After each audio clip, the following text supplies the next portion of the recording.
All right, Darren Jurgen here on behalf of the NCAA following Game 1 of the 2023 NCAA Baseball Championships here in Cedar Rapids, Iowa. We're joined by the winning team, Johns Hopkins, from left to right, head coach Bob Babb.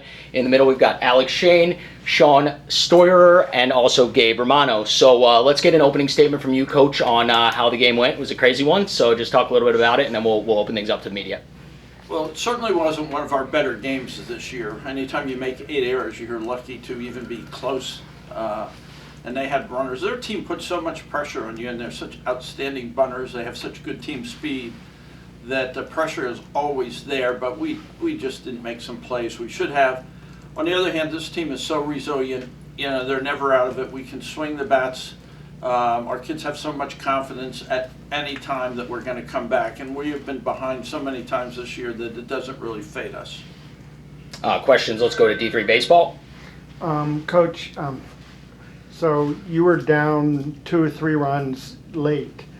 Did you tell your kids anything talked about the sort of the errors and stuff, but did you tell them we're still in it, we're still close? Oh, we knew that. We just, as long as we were within one swing of the bat, which, we were, and it proved to be the case, we knew we were in it.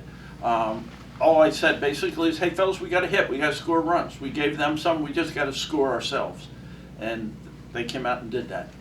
Yeah, I'd have to think it'd be a big confidence booster, which sounds weird to say, but to have committed 8 errors but still be very much in that game. Oh, absolutely, absolutely. They let us hang around, or I wouldn't say they let us hang around, but we had trouble early on too. We had opportunities and could not come up with the big hit. We got a couple of fly ball sac flies, but we never got the big hit until those last 2 innings. And once we started getting the big hit, that kind of snowballs a little bit. Can I get any of the, either Alex or Sean, to talk about what that feeling is like when it snowballs, when everybody starts hitting and things start falling in? Well, I think that preparation can only take you so far. We knew it was going to be a tough game. We prepared for that. We knew they were going to be fast, bunt a lot, stuff like that. But, a couple things didn't go our way. We made some mistakes. They made some good plays. And it's about the group of guys that we have knowing that we were in it the whole time. I looked up in the 7th inning after we played one of our worst defensive games of the year, and it's still a 2-3 run game, and just trusting our guys, knowing that at any point we could break out and have a great inning like we've had hundreds of times this year. It's just it gives you some confidence going out there knowing it's possible. The coach talked yesterday about how if a player gets a couple good swings, then everybody else wants to get one. Talk about that feeling in the dugout in that 8th inning.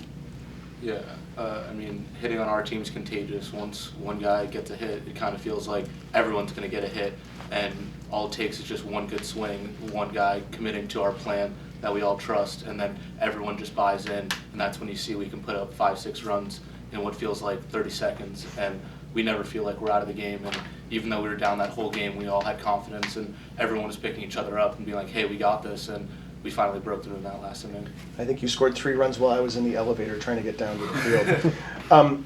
Gabe, talk about what it's like when things aren't necessarily going right behind you, the mental aspect of staying focused and just trying to get, the next out. How was that for you today?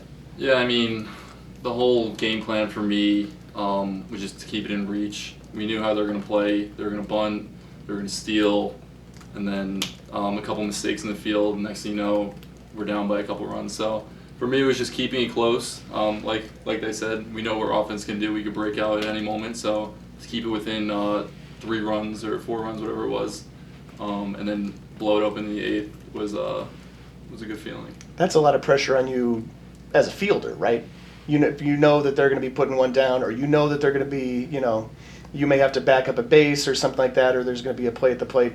Tell us about, do you think about that coming into a game? Does that weigh in at all?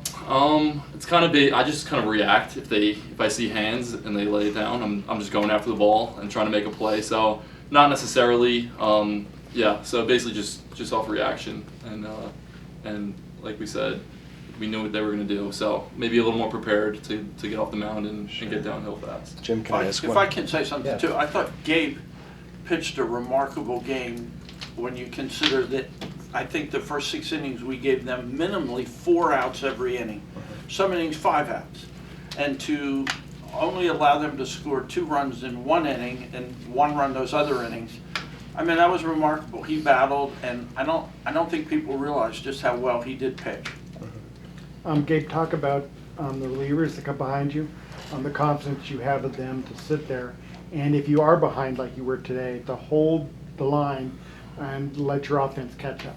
Yeah, Ben Keever and Jasper they've been like the go-to guys after me the whole year. So we've had so much success with them coming in, and it was just another day, another game where you see Keever go out there, you know he's gonna get the job done, and then Jasper to close it out. So yeah, it's been like that all year, and nothing new there. And Jasper was the only player that he actually pitched here in 2019. And then in 2020, you know, it was a short season. 2021, Hopkins did not allow us to start practicing till 2 weeks before our first game. And he tore his UCL first game. He pitched 1 inning. So he spent all last year rehabbing so he could be here this year. And I give him so much credit for hanging in there and those years, putting all the time in. Ben tore his the same year. Again, because of the COVID, they weren't able to prepare properly. So they both sat out last year, watched us suffer through some miserable pitching, and came back this year and have been huge for us. So I can't give those 2 guys enough credit. I want to open it up for some questions from the Hopkins folks, if you don't mind. Sean, when you got down to 2 strikes in an 8th inning at bat, kind of how did your approach change, and how good did it feel to smoke that ball in left field and give the team the lead? It felt really good. Obviously, I wasn't able to come through earlier in the game on a couple opportunities that I feel like I really wanted to, and it's obviously frustrating to come back in knowing that you could have done something to help the team out when we were struggling. But just going up there, I mean, everyone contributed that last inning, just hit after hit, hard ball. I'm just out there trying to put a barrel on it, and I know just something good happened. When you find a way to just compete in the box and find a way to put your barrel on it, good things usually happen. So that's all I was trying to do there, and it worked out. Then Alex, you actually became the first freshman in school history to have 4 hits in a World Series game. Just how good did it feel to be that locked in at the plate today? Definitely. I mean, being the leadoff spot, it's always nice to kind of start the offense off and let guys like Coop and Sean, Sam behind me do kind of the big lifting. I always feel like my job's kind of get on, like spark our offense, and to come through any way I can today. It felt great to help out the guys. Anything else here? Yeah, keep it. You can. Yeah. Can I ask about Sam's day? Obviously, he had maybe tough behind the plate, had a couple throws sail on him, and then he lands that ball just inside the right field line in the 8th, and then comes in to score.